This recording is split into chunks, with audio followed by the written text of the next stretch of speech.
சில குட்டீஸ் எல்லாத்துக்குமே ஒரு ஸ்பெஷலான வெல்கம் நான் அந்த கௌதம் பேசிட்டு இருக்கேன். 10th தமிழுக்கான அஃபீஷியல் ஃபர்ஸ்ட் மிட்டம் எக்ஸாம் ரொம்ப இம்பார்ட்டன்ட் கொஸ்டின் தான். ஃபர்ஸ்ட் டைம் பப்ளிஷ் பண்ண தான் போகிறீங்க. So all the best. நம்ம சேனலுக்கு ரொம்ப ஹெல்ப்ஃபுல்லாக இருக்கும். ஸோ கௌதம் மீடியா சேனலை சப்ஸ்கிரைப் பண்ணிட்டு கீழே கொடுத்துருக்க வாட்ஸ்அப் சேனல் ஜாயின் பண்ணிங்க. அதுதான் உங்களுக்கான அடுத்தடுத்த அப்டேட்ஸ்லாம் கொடுப்பேன். ஸோ சப்ஸ்கிரைப் பண்ணிட்டு வாட்ஸ்அப் சேனலில் முக்கியமாக ஜாயின் பண்ணிக்கோங்க. ஓகே, 1 மார்க் பாருங்கப்பா.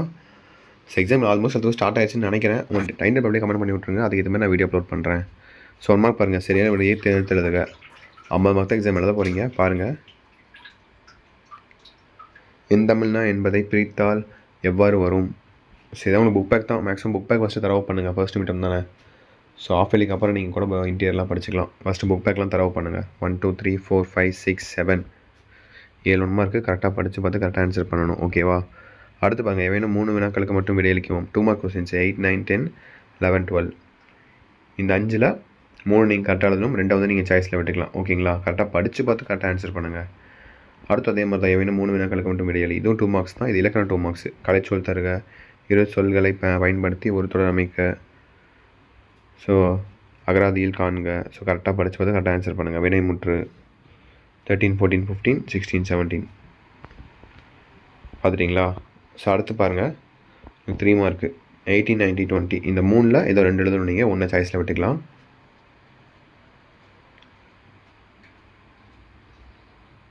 புள்ளியங்கற்று ஆழமாக நடத்தப்பட்டுள்ளது. ஸோ 18 19 20 இந்த 3ல் 2 எழுதிக்கோங்க. ஓகேவா? அடுத்து எவைனும் 2 வினாக்களுக்கு மட்டும் விடையளிக்கவும். ஸோ இந்த 3ல் ஏதோ 2 எழுதணும். 1 சாய்ஸில் விட்டுக்கலாம். ஓகேவா? கரெக்டாக படித்து பார்த்து கரெக்டாக ஆன்சர் பண்ணுங்கள். ஓகேங்களா? அடுத்து அனைத்து வினாக்களுக்கும் விடையளிக்கவும். இந்த 3லேயும் அதே மாதிரி தான். நீங்கள் 3 எழுதணும். கம்பல்சரி எல்லாமே எழுதணும். 4 மார்க் கொஸ்டின்ஸ் இது உங்களுக்கு. ஓகேங்களா? அடுத்து விரிவான விடையளிக்கவும். 24 25 26 27.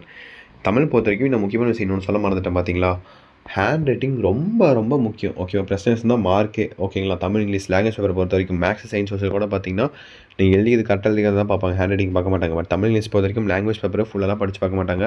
ஹேண்ட் ரைட்டிங் கரெக்டாக இருந்தால் தான். ஓகேங்களா? ஸோ ஹேண்ட் ரைட்டிங் ரொம்ப மோசமாக இருந்தீங்கன்னா ஃபுல்லாக படித்து பார்ப்பாங்க. ஃபுல்லாக படித்து பார்த்தா ஸ்பெல்லிங் மிஸ்டேக் நிறையா வரும். மார்க் குறையும். ஓகேவா? அதனால தான் சொல்கிறோம், ஸ்பெல்லிங் மிஸ்டேக் இல்லாமல் கரெக்டாக எழுதுங்க. அழகாக எழுதுங்க தமிழ் இங்கிலீஷ் பொறுத்த வரைக்கும். ஓகேவா? ஸோ ஓகேப்பா, தச்சுட்டு நினைக்கிறேன். All the best. கண்டிப்பாக நல்லபடியாக படிங்க. அடுத்தடுத்து எல்லா வீடியோஸும் நம்மளுடைய சேனல் அப்லோட் பண்ணிட்டு இருப்பேன், கௌதம் மீடியா சேனலில். ஸோ தொடர்ந்து சப்ஸ்கிரைப் பண்ணி சப்போர்ட் பண்ணுங்கள். வாட்ஸ்அப் சேனலையும் முக்கியமாக ஜாயின் பண்ணிக்கோங்க. டிஸ்கிரிப்ஷன் லிங்க்ஸ் இருக்குது. அதேமாதிரி உங்கள் எக்ஸாம் டைம் டேபிள் எப்போ நடக்குதுன்னு சொல்லி அப்படியே கமெண்ட் பாக்ஸில் கமெண்ட் பண்ணி விட்டுருங்க. அதேமாதிரி நம்ம ஓல்டு சப்ஸ்கிரைபர் இருந்தீங்கன்னா நாங்கள் ஓல்டு சப்ஸ்கிரைபர் சொல்லி கமெண்ட் பண்ணுங்கள். ஓகேப்பா, தச்சுட்டு நினைக்கிறேன்ப்பா. வீடியோ வென் பண்ணிக்கலாம். Bye students. பை.